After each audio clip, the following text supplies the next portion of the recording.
인문학으로 직장인의 고민과 궁금증을 해결해 드립니다. 인문학이 여러분의 출근길을 가볍게 만들어 드립니다. 직장인을 위한 출근길 인문학. 제46화 가까운 사람의 장래가 걱정될 때. 안녕하세요. 어쩌다 철학자 이호건입니다. 안녕하세요. 어설픈 자유인 장춘수입니다. 안녕하세요. 인천작두 강동구입니다. 네, 안녕하세요. 예, 요즘 뭐 집안들은 다 평안하시죠? 어떠세요? 나만 잘 되면 뭐. 그죠? 별로 답을 잘 안 평안하죠. 해, 그죠? 예. 제가 왜 이 질문을 갑자기 드리냐 이러면 제가 요즘 집에서 좀 느끼는 건데 요즘 제가 뭐 권위를 그렇게 세우는 사람은 아닙니다만 집에서 가장의 권위가 너무 예전 같지 않은 거예요.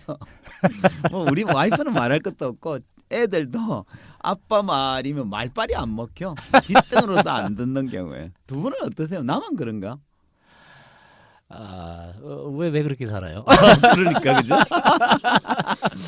이거 인생의 조언을 좀 구하고 싶네. 작두님은 애들이 뭐 아버지 얘기 딱 시키면 딱딱 알아듣고 이러는가 보죠? 제가 시키지를 않으니까. 그렇구나. 역시 고수십니다, 그죠? 예. 제가 물론 아빠가 자기 살아온 인생 경험을 가지고 자녀가 되어서 막 이렇게 저렇게 막 시키는 것도 좀 꼰대일 가능성이 높죠, 그죠? 근데 제가 뭐 일반적으로 저도 그런 걸 많이 얘기는 하진 않는데 그래도 왜 간혹 인생에서 굉장히 중요한 사태 있잖아요. 뭐 인생의 방향에 대한 조언 이런 얘기를 해줘도 말빨이 잘 안 먹히더라고요. 예를 들면 무슨 과를 가라, 무슨 직업을 가져라, 앞으로 뭘 하기 위해서 이것 좀 해보지 않으련 이렇게 얘기를 해도 잘 되지 않더라고요. 어떠세요? 자유인님은 애가 좀 아직 상대적으로 어리니까 네. 애들이 아빠가 시키는 대로 이렇게 좀 삶의 방향을 잘 개척해 가던가요? 그건 잘 모르겠고요. 일단 애들이 아직은 어려서 그런지 듣는 척은 하는 것 같더라고요. 그래요. 네. 다행이네요. 듣는 척이 실천까지 옮겨지길 네. 기대하겠습니다. 근데 지난번에 고백도 하더라고요. 사실 아빠가 얘기할 때 난 속으로 노래를 해. 역시 집에 애들이 자유님 집 애들은 좀 고수 같아요. 현명하죠. 현명하네요, 그렇죠?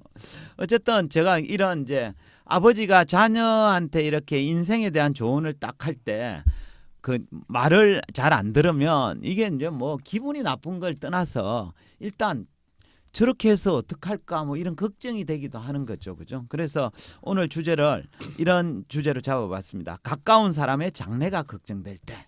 여기서 가까운 사람이랑 나와 아주 가까우면서 동시에 영향력을 미칠 수 있는 사람을 얘기를 합니다. 가령 뭐 자녀나 후배, 조직의 후배 이런 사람들이 여기에 해당되겠죠. 두 분은 가까운 사람의 장래가 걱정될 때가 있었나요? 물론 본인도 걱정되겠지만 본인 빼고 오늘 이번 주 어떠세요? 내 한 몸 건사하기 힘든 판에 남 걱정할 여유가 있냐? 그러니까 뭐 이럴 수도 있고. 지금 아들 둘이 있잖아요. 아들 둘의 장래 이런 것들이 내 장래가 제일 걱정되고요. 애들 걱정을 좀 하긴 하죠. 일단 대한민국 사회에서 네. 자기 맞벌이, 어, 독립 이걸 이제 준비해야 되는 그렇죠. 상황에 있는 네. 데서 걱정 염려 없는 부분은 없겠죠. 네. 특별히 뭐 조언 같은 거 해주십니까? 저는 그렇게 썩 조언을 좀 잘 안 하는 편인데 요청을 안 하면 제가 먼저 하지 않아요. 요청하지 그러네요. 않으면. 이거 어찌 보면 되게 쿨한 것 같기도 하고 어찌 보면 좀 방관하는 것 같기도 하고 그죠? 이렇게 부모 입장에서 보면 조금 네, 답답해 그죠? 보이거나 네, 안타까울 때 있잖아요. 네. 그럼에도 불구하고 제가 좀 인내하는 편인 게 내가 열심히 뭔가를 이렇게 조언을 하고 그 애가 그걸 다 그대로 따랐어. 그렇게 됐을 때 제일 잘 되면 나 되는 거야. 나. 그러네요, 그렇죠. 나보다 더 뛰어나고 싶으면 아빠처럼 안 해야 되는 거지. 안 해야 되니까 그렇죠. 함부로 조언을 이래라 저래라 좀 잘 안 그렇지, 하는 그죠? 편이죠. 예. 자유님 어떠세요? 자녀한테 뭐 인생 조언이나 이런 거 좀 하십니까? 저는 아들이 어. 그렇게 이제 저를 가끔 호출해가지고 진지하게 이렇게 물어볼 때가 많아요. 뭐 인생이 허무하다는 둥 이런 얘기 할 때도 있고 이제 초등학교 애 5학, 늙은이라 애 늙은이. 초등학교 5학년인데 사실 어제도 그 비슷한 예. 얘기를 했는데 집에 오면 가슴이 답답하고 한숨이 자꾸 나온다는 거예요. 예. 그래서 왜 그러냐 그랬더니 자기도 모르겠다는 거예요. 음. 그걸 알면 내가 물어봤겠어? 뭐 이런 식인 음. 거예요. 그래서 제가 생각을 해봤더니 그런 것 같더라고요. 그러니까 집에 와서 지가 있는 시간 동안에 하는 여러 가지 행동들 중에 해야 예. 되는 일도 있고 사실 지가 하고 싶어하는 일도 예. 있을 텐데 그 순서를 좀 바꿔보면 어떻겠냐. 예를 그러니까 들어 하고 싶은 거 하고 싶은 뒤하고 거를- 해야 되는 거 먼저 하고. 그렇죠. 그렇죠. 그러니까 먼저 해야 되는데 그걸 하고 있는 동안에 그 해야 되는 일 때문에 계속 마음이 불편하기도 하고 그러고 있으면 또 엄마 아빠가 자기랑 볼 때마다 그거 했니 저거 했니 이렇게 물어보니까 그걸 좀 순서를 바꿔보면 어때? 이랬더니 굉장히 좋은 생각이라면서 그리고 실천을 해? 그러니까 오늘부터 이제 실천해야 되는데 잘 모르겠어요. 하고 있는 오늘부터 진행형이네.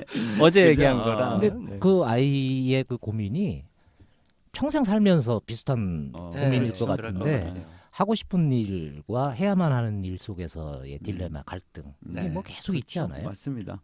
어쨌든 그래서 어른들은 그 하고 싶은 일보다는 해야 할 일을 좀 먼저 하라라고 조언을 하지만 당사자는 반대로 생각하죠, 그죠? 하고 싶은 일부터 하고 그건 나중에 할게요, 뭐 이렇게 얘기합니다, 그렇죠. 그죠? 그러면 이제 부모들은 제가 저래가지고 나중에 뭐가 될까 이런 고민이 되죠, 그죠? 그래서 오늘은 이제 가까운 사람의 내가 걱정될 때 뭐 이런 주제로 인문학적 이야기를 좀 해볼까 합니다. 그 인생을 살다 보면 내가 영향력을 미칠 수 있다고 생각하는 가까운 사람 중에 도무지 뜻대로 되지 않는 경우가 있습니다. 뭐 저만 하더라도 자유인이랑 되게 가까운데 저 인간이 내 뜻대로 잘 안 움직이더라고요. 근데 뭐 좀 웃자고 한 얘기인데 가령 이런 거 있죠. 재벌가를 배경으로 한 TV 드라마나 영화를 보면 이와 비슷한 상황이 나오기도 하는데요. 왜 재벌가의 자식 중에는 꼭 한 셋째 아들쯤 되는 녀석은 이렇게 합니다. 아버지는 이제 사업체를 물려받으라라고 얘기하는데 이 녀석은 그 좋은 길을 두고 굳이 지가 좋아하는 음악을 하겠다고 우기는 자녀가 있습니다. 그죠? 이런 상황이라면 그 자녀를 보는 아버지의 심정은 어떨까요? 그래서 항상 그런 장면이 나오잖아요. 네. 아버지가 그 아들의 따귀를 때리는 장면. 그죠? 자식 이러면서. 저는 실제 강의를 하다가 네. 이런 사람을 목격을 했어요. 아 그래요? 예. 네. 이게 뭐 어느 회사라고 말하기는 어려운데 아버지가 어떤 회사의 대리점을 크게 하고 있는 거예요. 네. 그래서 그 자식들한테 승계 작업을 하기 위해서 미리 경영자 수업을 예. 그 회사에서 시켜주는 예. 강의를 제가 갔더니 그대로 그걸 받으려고 하는 자식들이 있는가 하면 아버지 뜻대로 그죠? 아버지 뜻대로 절대 안 가고 일단 교육은 받으라니까 받긴 하겠지만 난 딴 거 하겠다. 이런 사람들이 있더라고요. 어쩔 수 없이 온 거죠. 어쩔 그죠? 수 없이 예, 온 거죠. 그죠? 아마 그 이런 상황이라면 아버지는 자식의 선택이 이해되지 않을 겁니다. 왜 편한 길 두고 굳이 힘든 딴따라의 길을 가려고 하는가 뭐 이렇게 생각하겠죠. 또 아버지가 보기에 아들은 음악에 특별히 탁월한 재능을 보유한 것 같지도 않고 따라서 성공할 가능성도 높지 않다고 생각할 수도 있습니다. 아무튼 아버지는 아들의 선택이 굉장히 못마땅할 겁니다. 이런 상황이라면 아버지는 아들에 대해 저 녀석은 왜 저렇게 되었을까 하면서 원초적인 질문을 던질 수 있습니다. 이 질문을 제가 진화론적으로 바꾸어 말하면 도대체 왜 저런 돌연변이가 생겼나라는 의문을 갖는 건데요. 아들은 왜 굳이 그런 딴따라의 길 이런 그런 선택을 했을까요? 전 기본적으로 아버지가 좀 이상하다고 생각하긴 하는데 어쨌든 본인 입장에서 자기가 하고 싶은 거 하는 게 좀 더 당연스러운 거 아닌가 그렇죠. 뭐 이런 생각을 하는 거죠. 근데 이제 우리는 아버지가 잘 이해 안 간다고 생각하지만 이렇게 돈을 많이 가진 재산을 많이 가진 재벌들은 자기 재산이 대를 이어서 쭉 가길 바라기 때문에 이런 욕구들이 생기는 건 사실인 것 같아요. 이게 그죠? 대한민국 사회가 전 세계적으로 아마 그게 가장 강할 거라는 그렇죠. 생각이 우리나라의 재벌 중에 부모 덕 본 재벌이 제일 많잖아요, 그죠? 들어요. 세계 부자 리스트 중에서 대한민국이 상속형 부자가 제일 많거든요. 그렇죠. 네. 자수성가형이 많지 않죠, 그죠? 어쨌든 그 아들이 음악을 선택한 이유야 뭐 사람마다 다르겠죠, 그죠? 근데 상황은 조금씩 차이가 있겠지만 이런 경우는 의외로 많은 부모들이 경험하는 일이기도 합니다. 대체로 자녀들은 부모 뜻대로 살지 않는 경우가 많거든요. 저도 집에 애 2명 키우고 있는 입장인데 대체로 아이들은 부모가 시키는 대로 살지 않습니다. 그렇지 않던가요? 그렇죠. 그 부모님들은 주로 뭐 공부해서 남준이 뭐 이런 얘기를 해도 절대 말 듣지 않고 놀기만 하고 우리 아들 같은 경우는 게임하고 뭐 이렇더라고요. 그죠? 그래서 이제 저희 집에도 그런 분이 한 분 계신데 아무튼 이렇게 자녀가 부모 뜻대로 살지 않은 경우가 참 많죠. 근데 이제 이런 경험을 하게 되면 부모들은 대부분 이제 아니 저 녀석은 도대체 왜 저런 거야 하면서 생명 근원에 대한 근본적인 질문을 하게 됩니다. 그죠? 왜 저런 돌연변이가 태어났냐 이거예요. 그죠? 이러한 부모들의 의문에 답을 해주는 책이 있습니다. 어떤 책이냐 이러면 프랑스 철학자 베르그송이 쓴 창조적 진화라는 책인데요. 오늘은 이 책에 나오는 이야기를 가지고 자식이 왜 부모 뜻대로 살지 않는지 이 부분에 대해서 좀 설명을 드리도록 하겠습니다. 네. 기대가 많이 됩니다. 이거. 그러게요. 우리 진화론 얘기는 사실 지난번에 몇 번 종의 기원으로 한번 했죠, 것 그죠? 같은데 창조적 진화라고 하니까 네. 또 새로운 이야기가 나올 것 같습니다. 네, 그죠?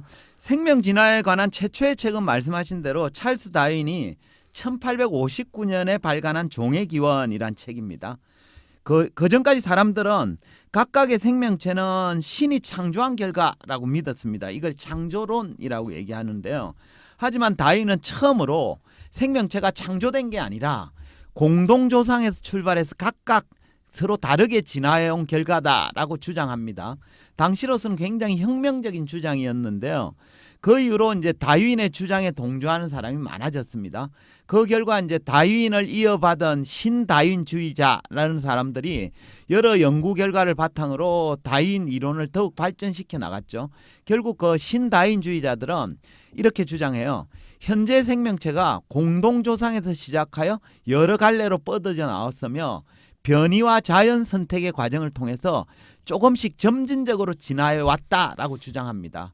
여기서 핵심은 진화가 조금씩 점진적으로 다시 얘기하면 조금씩 바뀌면서 지금까지 이루어졌다라는 얘기입니다. 좀 그럴듯해 보이지 않나요? 굉장히 그럴듯해 그럴듯해. 보이는 논리인 것 같아요. 그죠? 네. 근데 이제 다윈의 종의 기원보다 48년 늦은 1907년에 창조적 진화를 쓴 베르그송은 이런 다윈주의자들의 주장에 반박하고 나섰습니다. 그러니까 진화에 대한 신다윈주의자들의 기계론적인 설명에 만족하지 못한 건데요. 해서 이제 베르그송은 나름의 가설을 세워서 전혀 다른 주장을 했습니다. 그 베르그송이 한 주장을 요약하면 이렇습니다. 한번 들어보세요.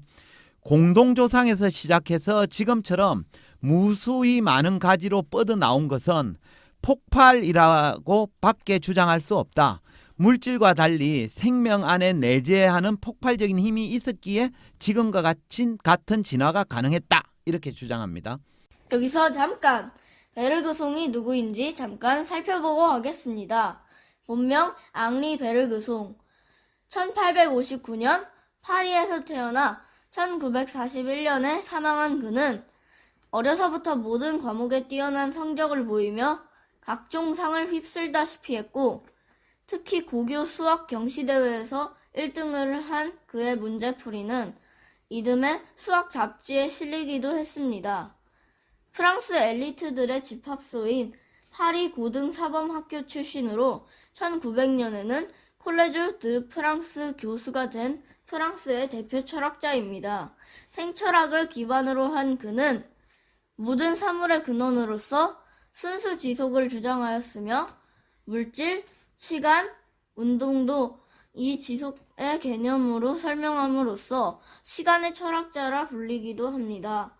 주저로는 물질과 기억, 창조적 진화, 도덕과 종교의 두 원천 등이 있습니다. 끝! 그럼 베르그송이 얘기하는 것은 진화가 네. 점진적으로 이루어진 게 아니라 폭발적으로 이루어졌다라는 주장이 좀 그렇죠. 차이가 있는 그 거예요. 부분이 차이가 있는 거죠. 신다윈주의자는 진화가 점진적으로 일어났는데 베르그송은 아니다. 점진적이 아니라 한 방에 폭발적으로 일어났다라는 주장입니다. 근데 어찌 보면 베르그송은 참 무대뽀 같은 면이 있습니다. 그는 이런 주장을 뭐 실험을 통해서 증명을 하거나 뭐 이런 거 하고 난 다음에 주장을 한 게 아니라 그냥 가설적으로 주장을 해버린 거예요. 네. 아무튼 그는 생명 진화의 근원에 엘랑비탈이란 힘이 있다고 보았습니다. 이 엘랑비탈이 이제 중요한 그 표현인데요. 엘랑비탈은 생명 안에 내재하는 폭발적인 힘을 말합니다. 이것이 진화에 결정적인 작용을 한 거다라는 주장인데요. 엘랑비탈이라는 그 약동적인 힘 때문에 마치 포탄에서 화약이 폭발하듯이 순식간에 무수히 많은 파편으로 개체들이 가지를 뻗어 나왔다, 이런 주장입니다. 근데 진화라는 관점에서 보면 네. 이렇게 점진적으로 진화했다라는 건 좀 수긍이 잘 되는 반면에 포탄에서 화약이 터지듯 폭발적으로 진화가 일어났다 이렇게 하니까 조금 그렇죠. 잘 안 수긍이 잘안 받아들이죠, 되는 것 그렇죠? 같아요. 예, 그 좀 설명을 좀 더 드려볼게요. 베르그송은 이러한 폭발의 원인을 생명의 힘과 물질의 저항의 만남에서 시작되었다라고 보았습니다. 그러니까 생명의 힘과 물질의 저항이 서로 겨룬 건데요. 제가 그 이해를 좀 돕기 위해 각자 머릿속으로 포탄 그림을 하나 쫙 떠올려 보시죠. 포탄 아시죠? 다들 군대 갔다 오셨으니까, 그죠? 예. 일반적으로 포탄은 어떻게 구성되어 있냐면 내부에는 안에는 화약이 들어 있고요. 외부로는 쇠로 된 외피, 즉 탄피로 구성되어져 있죠, 그죠? 여기서 내부에 있는 화약은 자유롭게 밖으로 뻗어 나가려는 성질을 가졌습니다. 이게 바로 생명의 성질과 비슷한 거죠. 반면에 외부를 둘러싸고 있는 탄피라는 물질은 그 화약이 밖으로 나가려는 걸 안으로 가두려는 힘을 말합니다. 그러니까 물질의 성질이 이런 거거든요. 이처럼 포탄은 밖으로 나가려는 생명의 힘과 그걸 안으로 가두려는 물질의 저항으로 구성되어져 있는 거죠.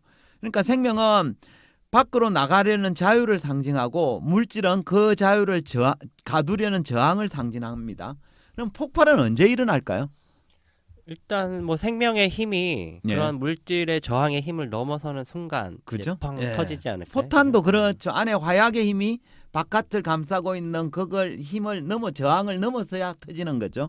이처럼 자유를 원하는 생명의 힘이 그걸 가두려는 물질의 저항을 넘어서는 순간 폭발이 일어나면서 무수한 개체로 나누어지는 거거든요. 그래서 여기서 잠깐 이제 여기까지 이해를 하고 앞으로 한번 돌아가 보죠. 처음 사례에서 아까 그 음악을 좋아하는 자식은 왜 아버지의 뜻과 달리 딴따라의 길로 들었을까라는 건데요. 그건 바로 자식 내부에 내재하는 생명의 원초적인 힘, 즉 엘랑비탈 때문입니다. 좀 구체적으로 말하면 사업을 이어받길 원하는 아버지의 기대는 물질의 저항에 해당되죠. 즉 탄피에 해당됩니다. 반면에 자식 안에 내재되어 있는 음악에 대한 힘은 생명의 자유이죠. 화약에 해당되는 거죠. 그죠? 물질의 저항과 생명의 자유가 서로 대립하고 있는 상태였습니다. 물론 아직은 폭발하기 이전이라고 보여집니다. 그러니까 아직 그걸 결행은 안 하는데 폭발이 일어나기 시작하면 아마 자녀는 아버지 몰래 뭐 슈스케나 뭐 그죠? 위대한 탄생 뭐 이런 오디션 프로그램에 나갈는지도 모르겠습니다. 네. 어쨌든 이제 자녀들이 아버지 뜻을 따르지 않는 이유는 기본적으로는 그 자녀 안에 들어있는 엘랑비탈이라고 하는 생명의 힘 때문이다라고 이제 얘기를 하시는 그렇죠, 거네요. 그렇죠. 이게 과학적 검증이 없는 가설적 주장인데 네. 전 굉장히 동의가 많이 되고 그렇죠. 이 주장에 팬 될 것 같은데요. 그렇죠.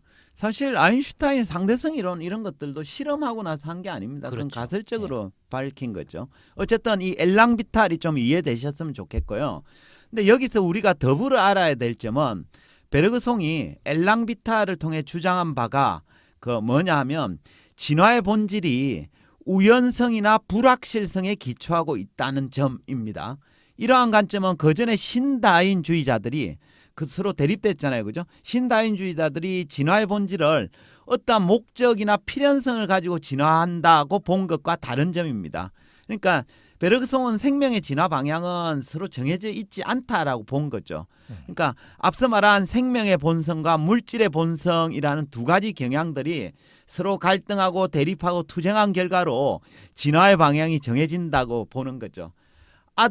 그러니까 사업체를 물려받으라는 아버지와 음악을 하겠다는 아들이 서로 대립되고 막 투쟁한 결과 나중에 그 아들이 음악가의 길을 갈지 그죠? 사업체를 물려받을지 아니면 또 다른 길을 갈지 정해진다는 거죠. 그래서 베르그송은 생명을 이렇게 표현합니다.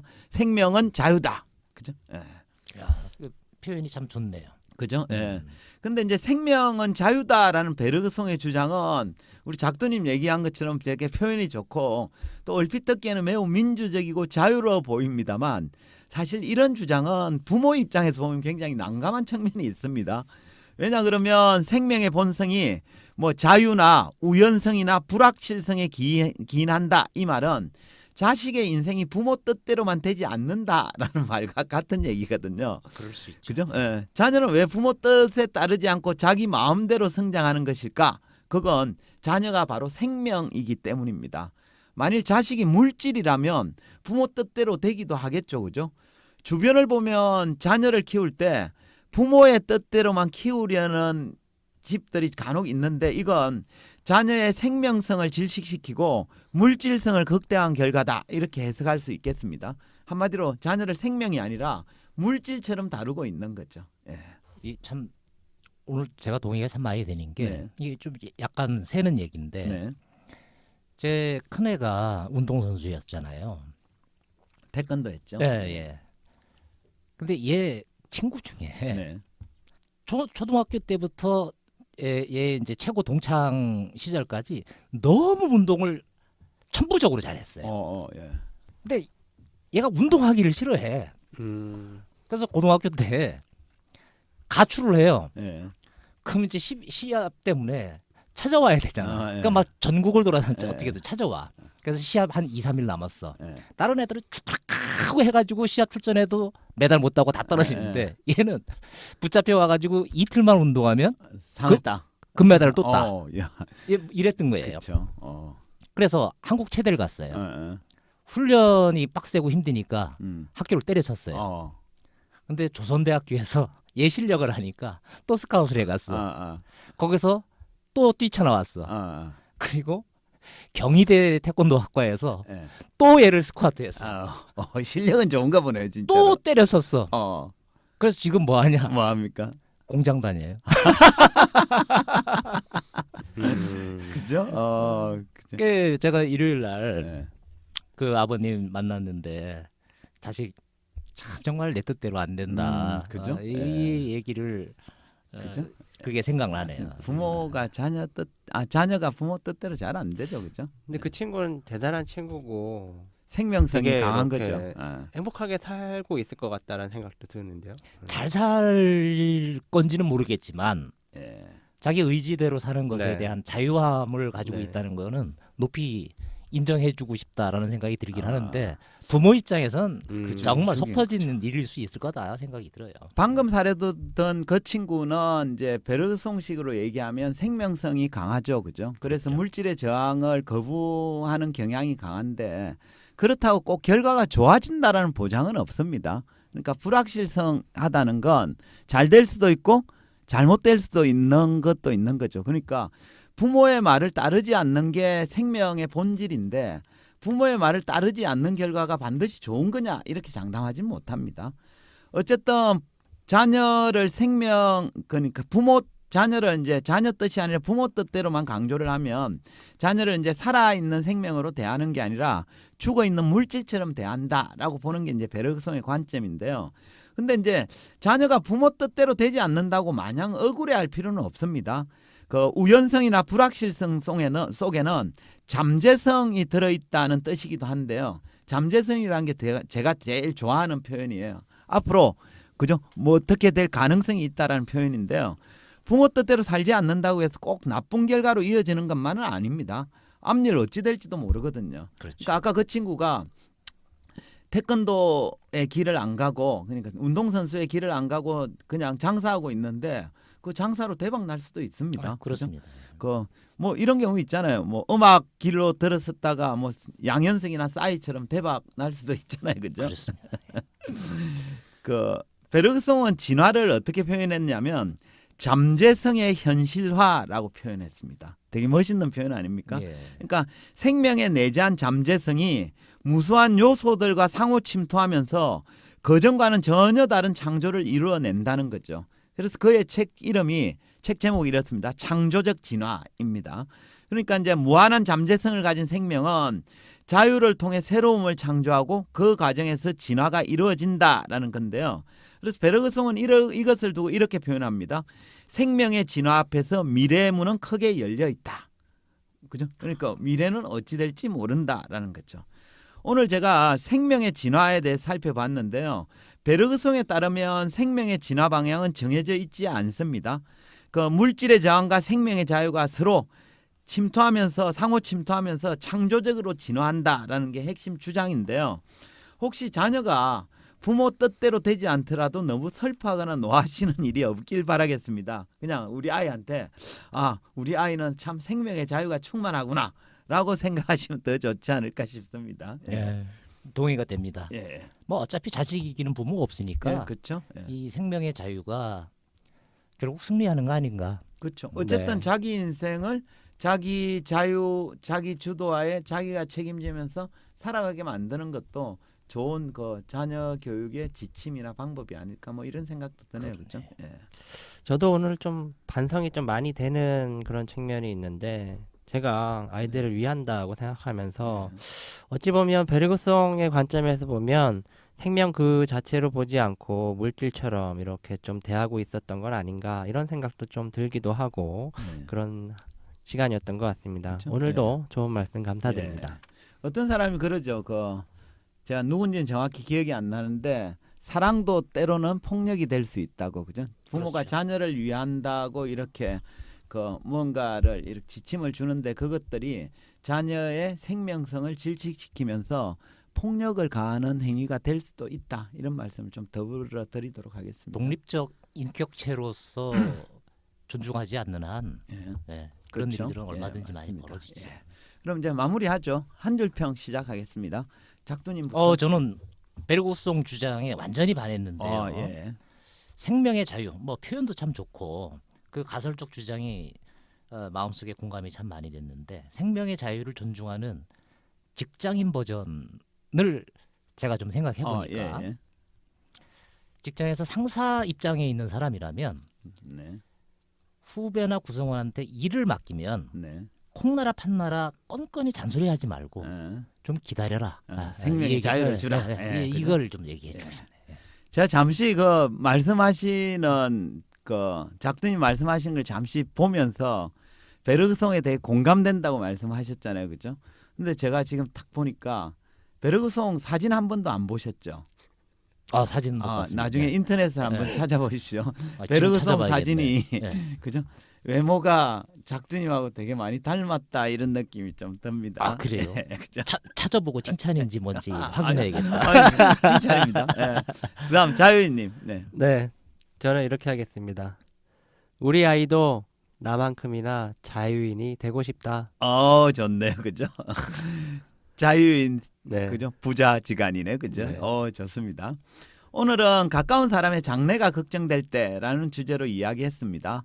살다 보면 자녀나 후배 등 가까운 사람에게 그의 장래를 생각해서 조언을 해줘도 내 뜻처럼 움직이지 않은 경우가 많습니다. 왜냐하면 그 상대가 물질이 아니라 생명이거든요. 또 그 사람 안에는 생명 진화의 권원인 엘랑비탈이라는 힘이 있기 때문입니다. 엘랑비탈을 주장한 베르그송에 따르면 생명은 그 안에 내재한 폭발적인 힘이 무수한 요소들과 상호 침투하면서 새로움을 창조하고 그 과정에서 창조적으로 진화가 이루어집니다. 따라서 상대가 자녀건 후배이건 간에 생명인 이상 내 뜻대로 움직이지는 않습니다. 해서 가까운 사람이 내 뜻대로 움직이지 않더라도 좀 낙담하거나 좌절할 필요 없을 것 같아요. 그 사람 속에 내재한 폭발적인 힘이 여러 요소와 만나면서 창조적으로 진화할 것이기 때문입니다. 이것으로 직장인을 위한 출근길 인문학 제46화를 마치도록 하겠습니다. 저희는 다음 시간에 다시 찾아뵙도록 할게요. 베르그송 찾아보니까 네. 사진이 나를 닮았다는 이유를 내가 알겠네. 예. 머리가 없네요. 그죠. 맞습니다. 코스튬이 있고. 네. 예. 고맙습니다. 네, 감사합니다. 감사합니다. 네.